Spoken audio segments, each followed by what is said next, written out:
Assalamualaikum, halo anak-anak. Jumpa lagi dengan Ibu. Hari ini kita akan masuk ke pembelajaran ketiga di subtema 1, tema 2. Tujuan pembelajaran hari ini. Yang pertama, dengan bimbingan guru, siswa dapat menentukan tekanan kuat dan lemah pada lagu anak berirama 2 atau 3 dengan benar. Yang kedua, dengan bimbingan guru, siswa dapat memainkan atau menyuarakan tekanan kuat dan lemah pada lagu anak berirama 2 atau 3 dengan benar. Yang ketiga, dengan membaca teks benda-benda di sekitar kita, siswa dapat menemukan kosakata yang berkaitan dengan keragaman benda berdasarkan bentuknya dengan benar. Yang keempat, dengan berdiskusi, siswa dapat menjelaskan makna kosakata yang berkaitan dengan keragaman benda berdasarkan bentuknya dengan tepat. Yang kelima, dengan melakukan pengamatan, siswa dapat menuliskan hasil pengamatan sederhana tentang keragaman benda di lingkungan sekitar dengan ejaan yang tepat. Yang keenam, dengan mengamati contoh dan bimbingan guru, siswa dapat menyatakan kalimat matematika yang berkaitan dengan masalah tentang perkalian dengan benar. Yang ketujuh, dengan mengamati contoh, siswa dapat menyatakan perkalian dua bilangan sebagai penjumlahan berulang dengan benar. Dan yang terakhir, dengan menyatakan perkalian dua bilangan sebagai penjumlahan berulang, siswa dapat menghitung hasil kali dua bilangan dengan hasil bilangan cacah sampai 100 dengan benar. Anak-anak, masih ingat tidak tentang tekanan kuat dan lemah suatu lagu? Nah, hari ini kita akan menyanyikan satu lagu baru yang berjudul Berdayung. Mari kita simak videonya.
Ini lagu Berdayung ciptaan dari K.A.T. Mahmud.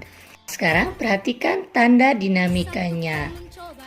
Nah, kita lihat di sini ada tanda garis merah dan ada tanda garis bergelombang yang berwarna biru. Untuk tanda merah berarti dinyanyikan keras, sedangkan untuk tanda bergelombang biru berarti dinyanyikan lemah. Sedangkan baris yang tidak bertanda dinyanyikan biasa. Jadi ada tekniknya dalam menyanyi. Contoh ya, lajulah perahuku. Ada tanda bergelombang biru, berarti dinyanyikan lembut. Lajulah perahuku, laju. Nah, yang tidak ada tandanya berarti dinyanyikan biasa. Sedangkan yang bertanda merah harus dinyanyikan dengan tekanan yang kuat, sehingga menyanyikannya dengan keras.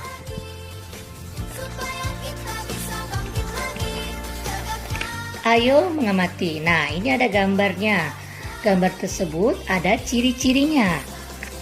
Aku adalah sebuah benda, bentukku segi empat. Aku digunakan untuk menulis sesuatu. Aku juga bisa dilipat menjadi berbagai bentuk. Misalnya, bentuk perahu, bentuk pesawat, bentuk burung, dan lain-lain. Apakah aku, kalau dari gambar dan keterangannya itu benarnya apa ya? Ya, ini adalah kertas. Nah, kertas itu berbentuk segi empat. Bisa digunakan untuk menulis sesuatu, bisa digunakan untuk membentuk perahu, pesawat, burung, dan lain sebagainya. Jawablah pertanyaan berikut. Benda apakah ini? Benda apakah yang dimaksud? Ya, benda yang dimaksud adalah kertas. Apakah kamu mempunyai benda tersebut? Pasti punya ya anak-anak. Bagaimana bentuknya? Bentuknya ada yang persegi panjang, ada yang persegi juga. Apa kegunaan kertas itu? Ya, kegunaannya untuk menulis sesuatu. Juga bisa dilipat menjadi beragam bentuk, seperti perahu, pesawat, bentuk burung, dan lain sebagainya. Benda-benda di sekitar kita. Ada banyak benda di sekitar kita. Setiap benda mempunyai sifat berbeda dengan benda lainnya. Ada yang halus, kasar, basah, dan lain sebagainya. Contoh benda yang kasar antara lain batu, pasir, dan kulit pohon. Contoh benda yang basah adalah air. Benda yang memiliki permukaan halus antara lain kapas, bulu, dan kertas. Tentunya masih banyak sifat-sifat lain dari benda-benda di sekitar kita. Bentuk benda juga beragam. Ada yang bentuknya tetap, ada juga yang berubah. Bentuk pensil dan kertas akan selalu tetap, walaupun telah dipindahkan ke tempat yang berbeda. Nah, di sini bentuk pensil dan air berbentuk berbeda. Kalau air dimasukkan ke dalam gelas, bentuknya akan seperti gelas. Kalau dimasukkan ke dalam botol, seperti botol.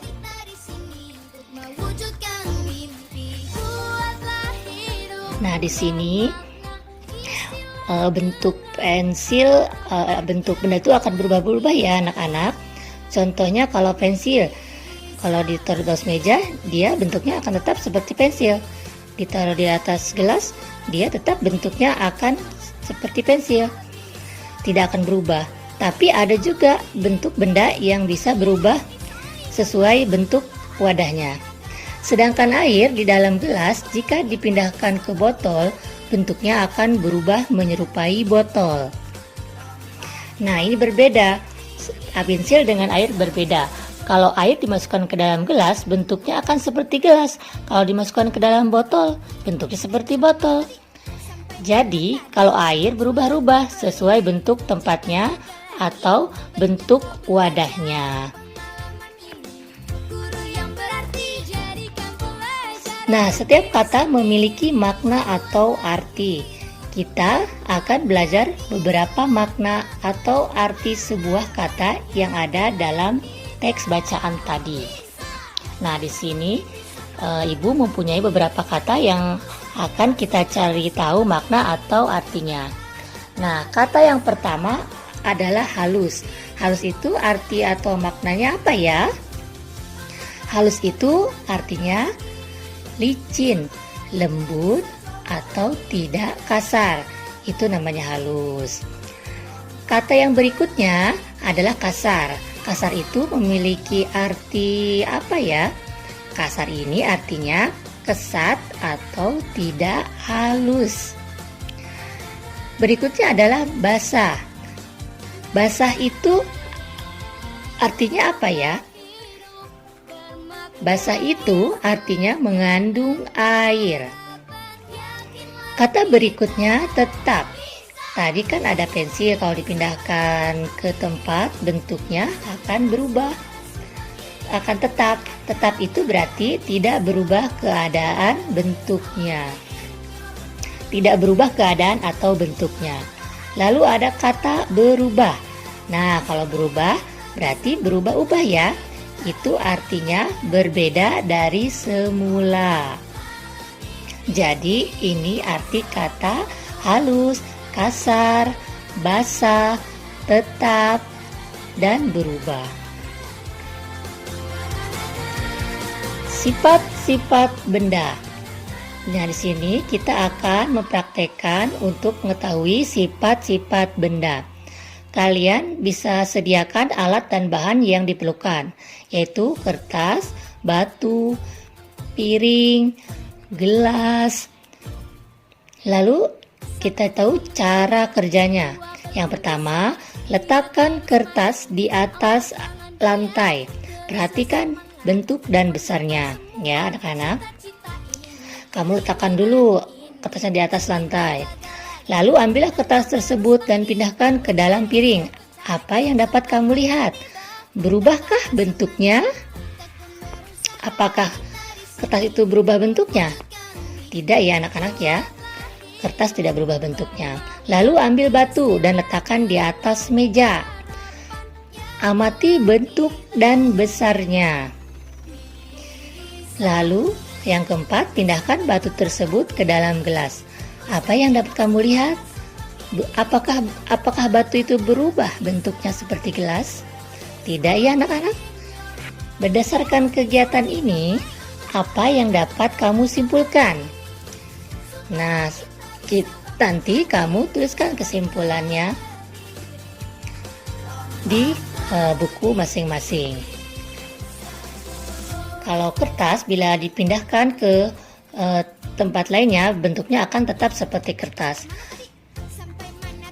Kesimpulannya, yang pertama, kertas dan batu tidak akan berubah bentuk dan ukurannya, walaupun berpindah tempat. Bentuk dan ukurannya akan sama anak-anak. Lalu yang kedua, kertas dan batu adalah benda padat yang kita pelajari di pembelajaran 1. Yang ketiga, sifat benda padat adalah tidak akan berubah bentuk dan ukurannya tetap walaupun berpindah tempat.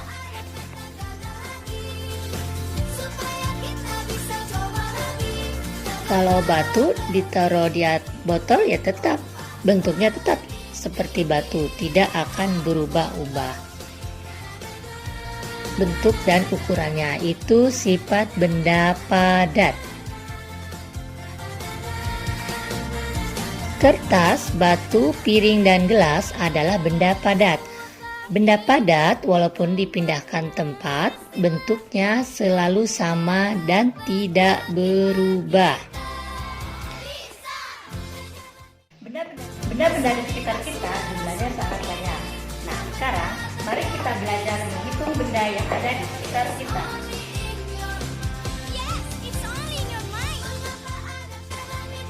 Nah, di sini Ibu punya perahu yang terbuat dari kertas.